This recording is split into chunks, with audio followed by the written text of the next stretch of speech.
Today we are going to be discussing the great Polish composer Frédéric Chopin.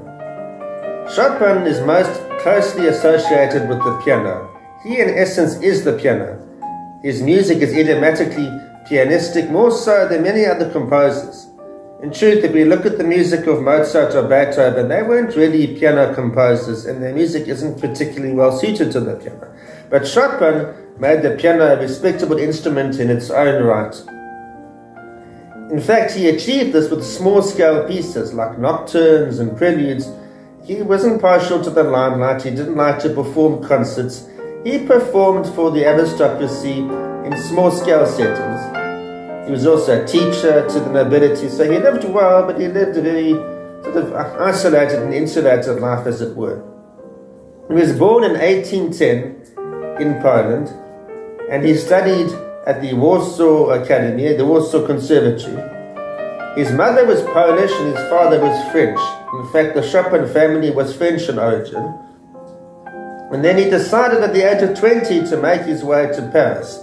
There he met up with all the great writers and composers of the time, like Berlioz, and he mingled with the aristocracy and performed for them. He was quite highly acclaimed already at that age. By the age of 18, he had established a highly personalized style of composition, but it wasn't a large-scale style. It was smaller pieces. He didn't perform often in concerts. He earned, as we mentioned, a reasonable amount of money from teaching. He lived in reasonable luxury.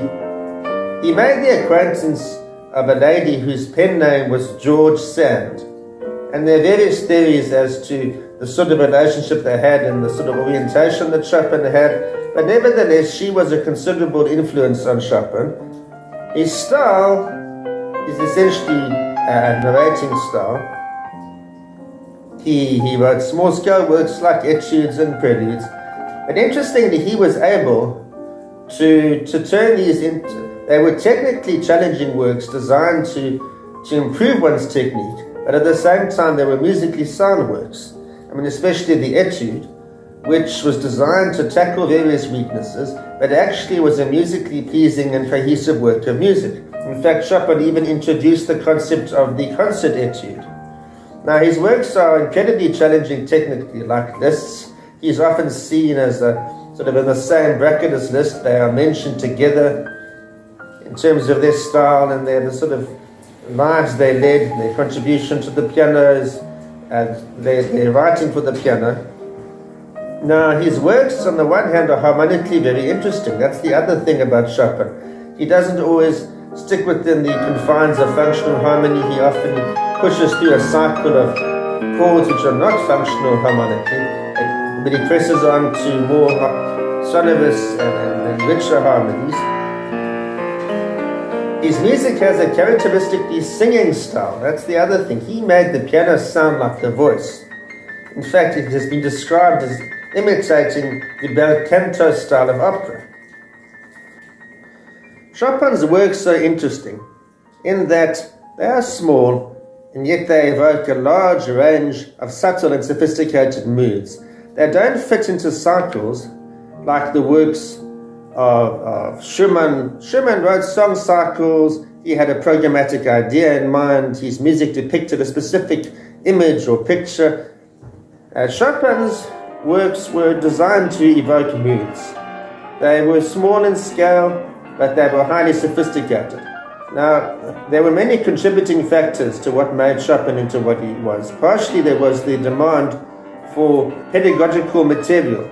Teachers wanted works which weren't too difficult to perform, but which were satisfying. Chopin knew how to write works which were quite sophisticated in terms of how they sounded, but some of them weren't impossible to perform, and particularly the preludes and some of the sonorous nocturnes. Others were highly challenging, like his ballades, and his etudes really were challenging.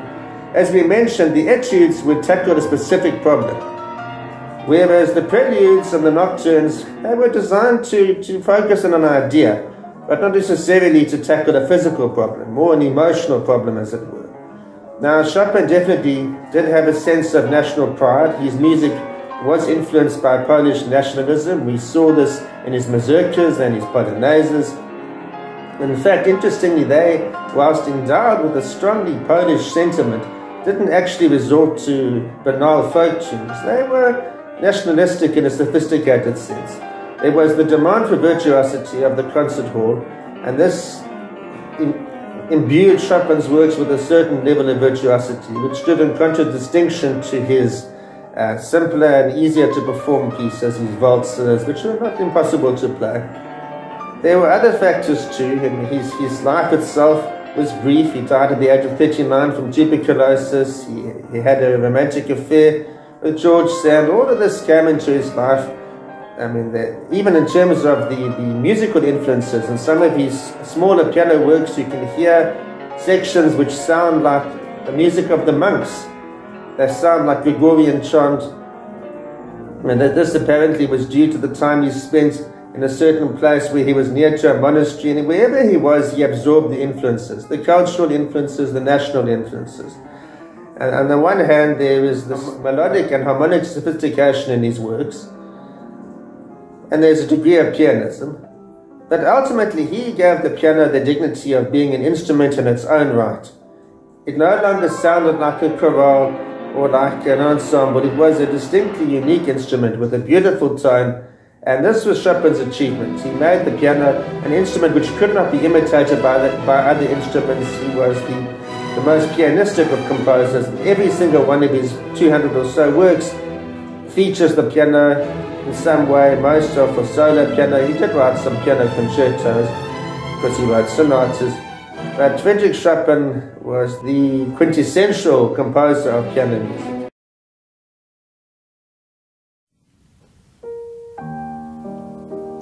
Chopin composed his Nocturne in E-flat major, opus 9, number 2, when he was about 20. A nocturne, which means a night piece, is a slow, lyrical composition for the piano. This work bears the characteristic melancholy heard in much of Chopin's music. It opens with a singing melody with graceful leaps. Here we can hear the second iteration of the theme with its increased embellishment. Chopin introduces semiquavers which fill in the notes, and he introduces trills.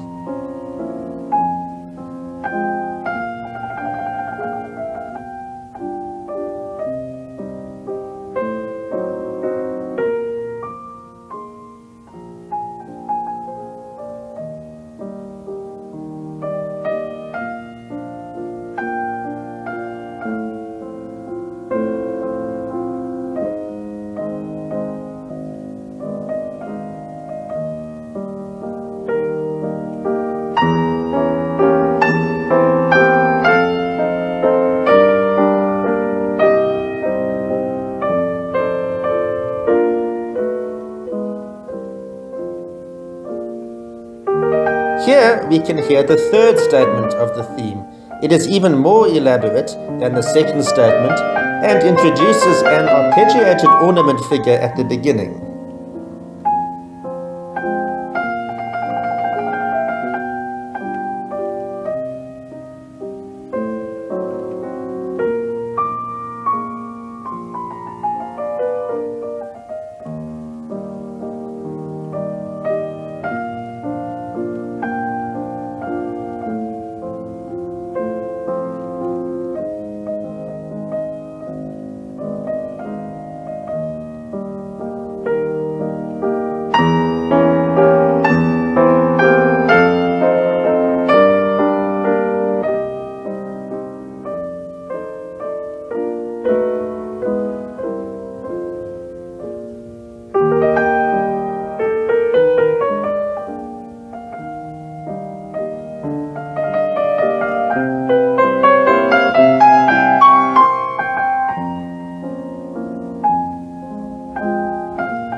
Here we can hear where the music becomes more passionate.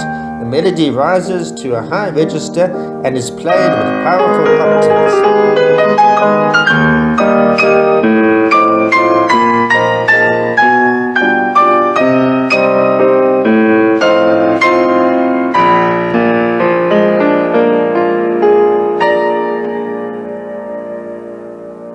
Here we can hear the extended trill passage.